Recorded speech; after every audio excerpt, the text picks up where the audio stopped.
Hello everyone. This month we have an Hawaiian theme going on. We have our anniversary, my husband and I, coming up on the 21st of August. So I'm real excited about it. The whole month is gearing towards Hawaiian theme because this is where my husband wants to visit one day because he has family members that have visited there and they just love Hawaii. He would like to see the two of us go there also. But if we can't go there, we can at least create the atmosphere of being in Hawaii. Now, I bought some pineapples. This was my inspiration. I actually jumped the gun, forgetting that it is summertime and we do not have central air. Our kitchen is not air conditioned. Some of the other rooms are, but not our kitchen. So these pineapples, they ripened much quicker than I thought. So I had to, just the other day, I had to cut up the pineapple, and I'll show you that and what I'm going to use it for. To cut up a pineapple effectively, a sharp knife is essential.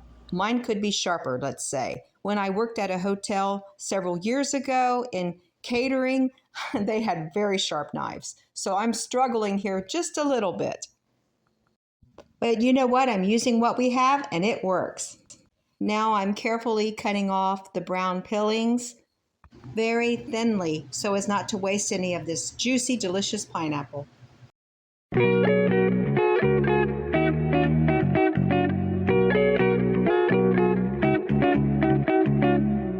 Now I'm vertically removing the core from the center, which is hard and almost inedible. And here is the fun and easy part, cutting up the pineapple into little chunks. I cut up 2 pineapples this way, placed in Ziploc bags in the back room fridge. This is an early anniversary present. First, I'll show you the freezer. And right away, my husband put his loaf of bread in there. And lots of corn that he bagged up for me, corn from the garden. Yes, here's the pineapples. I only need 1 bag right now. And this is the pineapple I cut from 1 pineapple. It's quite a bit.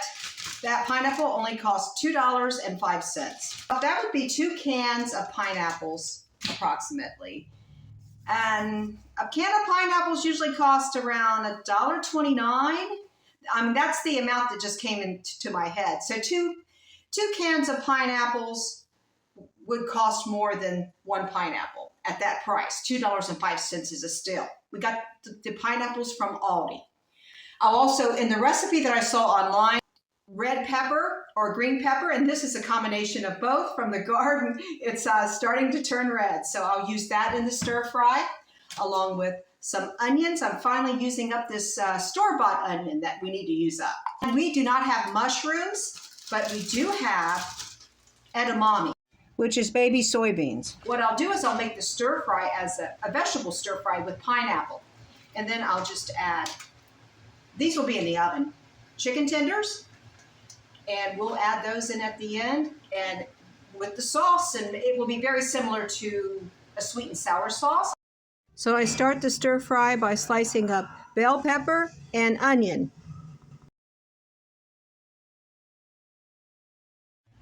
Then I chopped up some garlic, and I don't want the garlic to be pungent in this dish. I want to keep it on the light side, not too spicy. So I'm just using a very small amount.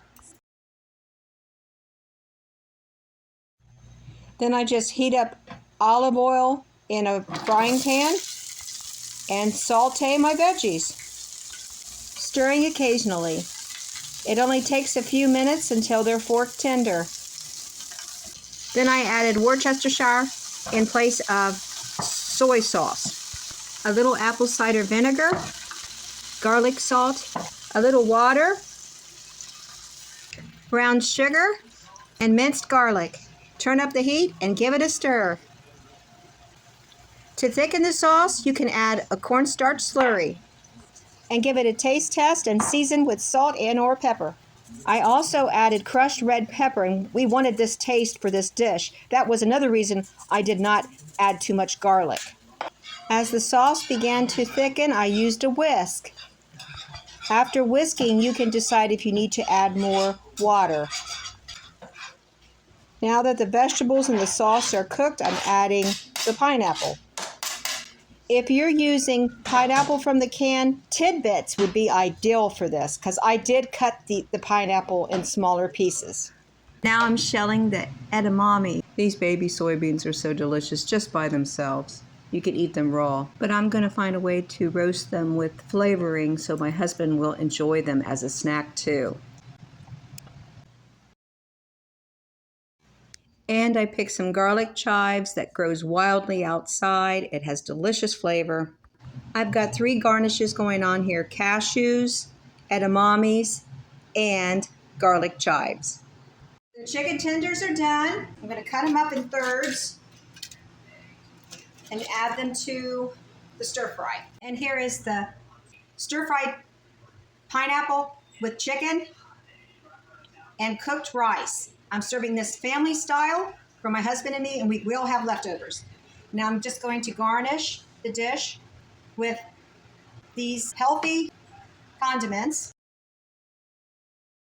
This dish is very healthy and easy also because we didn't have to cook the chicken from scratch. My husband already tried the pineapple stir fry and he loves it. Today is the next day. We are making macaroni salad, and this is gluten-free, so I can eat a generous amount. It's not just any ordinary macaroni salad. We are going to put tuna in it and pineapple. So not only will this be delicious, but it will be nutritious also. My macaroni is cooking. I've got my ingredients out: my mayonnaise, salt, pepper, dill weed, tuna, and celery and onion. I'm just going to chop the vegetables up. This is pineapple chunks that I cut up into real small pieces. We're going to make the dressing right now, and I have some mayonnaise. I also have a little bit of celery seed. Okay, let's put that in there. And a little dill weed, a little pepper, And just a small amount of salt, because you can add more salt later when you mix everything together according to taste. and you can see I have my tuna and my chopped celery and onion already in the bowl, so I'm going to mix that up. I'm going to add the pineapple to it. You can also add a little pineapple juice to this. The recipe does call for it, I think 1/4 cup, but I chose not to do it because I didn't know how my husband would react to it. But right now what we have is tuna salad with pineapples. That's all it is. It was half the box that I made, but I'm only going to use about, it might be 1/3 of the box. Mix it in. So here we go. Look at that. Looks great, doesn't it? Of course, I'm going to garnish it and doctor it up and add some condiments on the side. After doctoring it up with ground mustard, ranch dressing, and I'm not showing it here, but a little Italian dressing and Lowry seasoning. After adding that and mixing this thoroughly, I decided to add the rest of the cooked macaroni to make this dish more complete and filling. And here we have tuna macaroni salad with pineapple and a fresh garnishes of tomato, cucumber, and dill from the garden. Now to make pineapple sorbet, you take either a 20-ounce can of unsweetened pineapple, Or 2½ cups of fresh pineapple.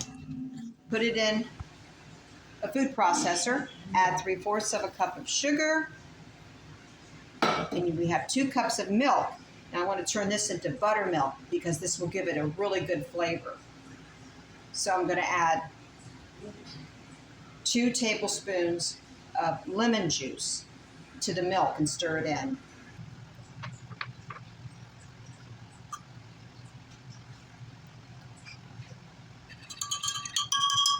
Then pour it in the blender with everything else. I just pulse it at first. Then I turn it on low.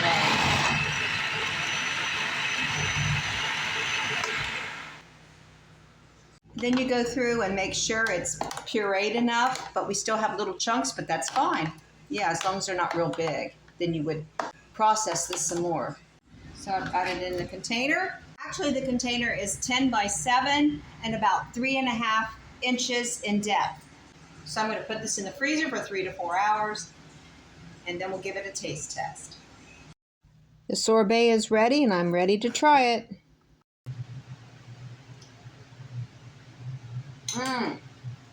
Oh, it's delicious. Very good. Very good cold dessert. You keep it in the freezer and then pull it out for like 10 minutes or something after, when it's completely frozen, and let it sit out for a while. I think you'll like it. You should try it. If you're like me and you have busy days where you really don't have time to cook dinner later on, but you're up early and you've got some time to kill before you take off to run your errands, a good idea is to prepare dinner ahead of time and warm it up later. Now, one thing that works great for that is pizza. So we're going to make it an Hawaiian pizza. And I'll definitely be tempted to eat some for breakfast before we get started on the road because we have a full day of errands. My pizza dough is ready. All I've got to do is roll it out. I've got toppings I'm preparing. I'm going to chop up this ham and grab the pineapple from the refrigerator. I'm just going to cut up the pineapple into smaller pieces. Now all the toppings are ready. I'm going to roll out the dough for the pizza crust. I'm